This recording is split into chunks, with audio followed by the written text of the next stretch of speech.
Un equipo de trabajo también, en forma más simplificada, puede pasar por 3 etapas. Y esta es una visión también interesante en la que habla de 3 etapas fundamentales en el desarrollo del equipo. Una es la inclusión. Cuando las personas entran a una organización y buscan que se sientan miembros del equipo. Entonces tú tienes que trabajar mucho ese tema de que la gente comience a tener ese proceso de socialización, de ser aceptado, ¿no es cierto?, por los demás. Y él comenzará a comportarse de acuerdo a las normas y valores que el grupo humano tiene. La etapa de la afirmación es cuando las personas buscan ese reconocimiento, ¿no es cierto?, de su competencia, de su habilidad, de su rol, de su función. En la etapa de afirmación es cuando tú comienzas a trabajar mucho el elemento de buscar precisamente cómo engranas responsabilidad, autoridad, satisfacción de autoestima, necesidades personales y esos elementos importantes, ¿no? De hecho, en la afirmación, la productividad es un elemento relevante, pero todavía no has alcanzado el nivel más idóneo. Todavía tienes un elemento de una cohesión que falta. Y esa cohesión más elevada, que es una especie de pegamento esencial para que la gente avance, se da en la tercera etapa, que es la cooperación. En la etapa de la cooperación ya las personas tienen un pensamiento de nosotros, ya no tanto el yo. Es un predominio muy fuerte de ese pensamiento de colectividad, ¿no es cierto? Estamos juntos, visión compartida. Entonces, ahí, en ese instante, el ejecutivo puede sonreír a plenitud porque está logrando que tus colaboradores o los trabajadores o tu equipo, ¿no es cierto?, de gerentes, depende del lugar, ya están trabajando con una visión mancomunada para lograr resultados. Que además les va a llevar a ellos a una satisfacción compartida, no de uno, no de dos, de todos. Y lo más probable que la gente comience a tener satisfacción de sus necesidades más elevadas como autorrealización y mejor aún si es trascendencia. Ahora, ¿cómo administrativamente nosotros podemos ir trabajando la formación de equipos de trabajo? O sea, que nuestro grupo se convierta en un equipo. Hay un primer elemento que debemos ver, que es el contexto. O sea, podemos ver en simultáneo contexto, gente y tarea, no hay problema. Pero en todo caso, citemos un elemento que es el contexto. El contexto es todo lo que rodea a la relación hombre-puesto. Entonces, ahí tengo que ver, ¿hay apoyo, por ejemplo, de los altos mandos? ¿Hay apoyo de las jefaturas de estos equipos?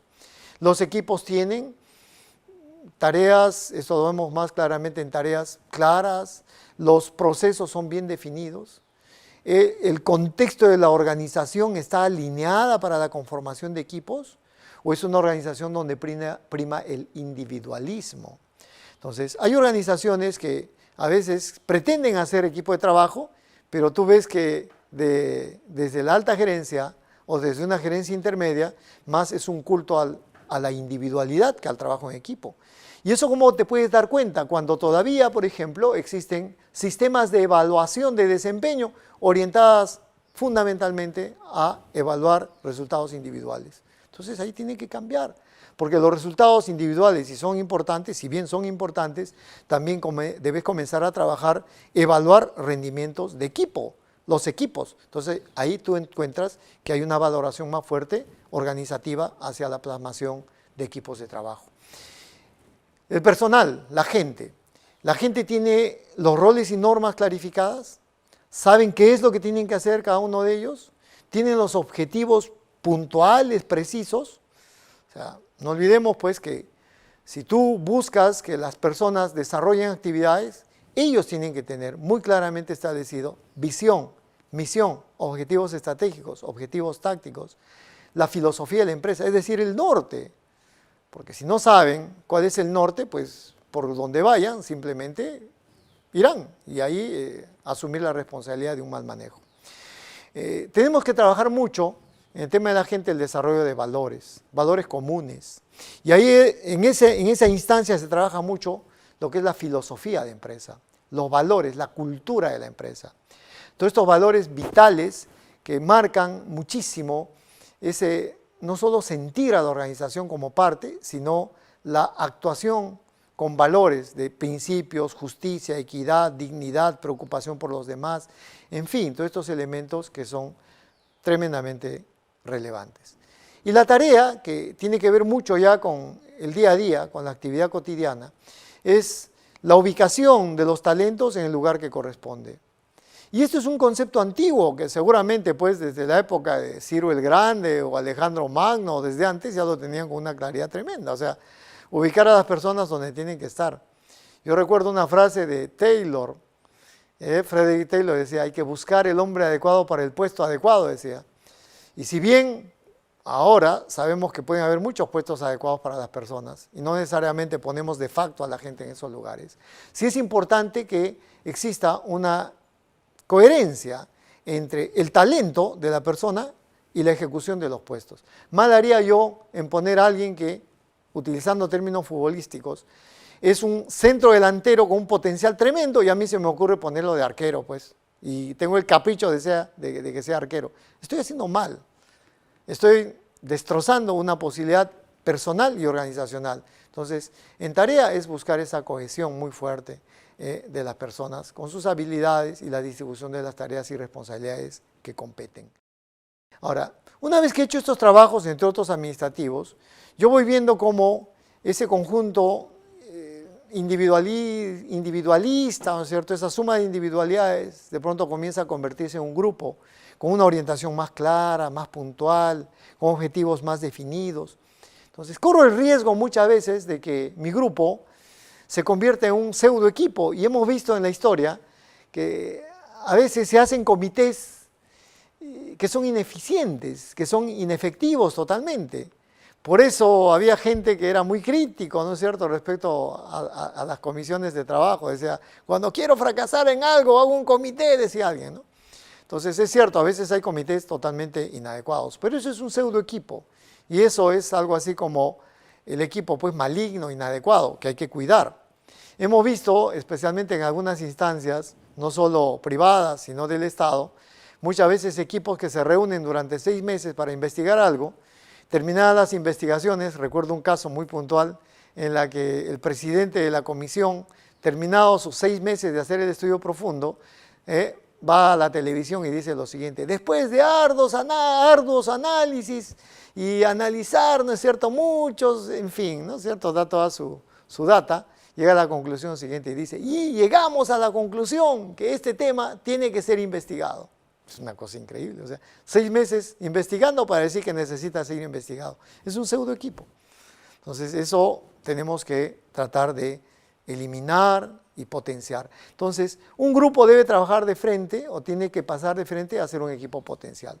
Y el equipo potencial lo juzgas tú, viendo la motivación, las competencias, el talento de las personas, su aspecto vital de querer conformar, cohesividad. Entonces, y ahí es donde tú puedes poner, cambiar, capacitar, hacer coaching, orientar, hacerle mentoring, ¿verdad? Porque todas estas cosas, todos estos elementos, todas estas técnicas tienen que estar al servicio de una idoneidad gerencial, de un liderazgo gerencial, como estamos llamando. Entonces, el equipo potencial, ya con lineamientos claros, con precisiones respecto a procesos, con todo el apoyo logístico y todo lo que se necesita, pues entonces recién se convertirá en un equipo verdadero. Un equipo verdadero que es capaz de lograr grandes resultados.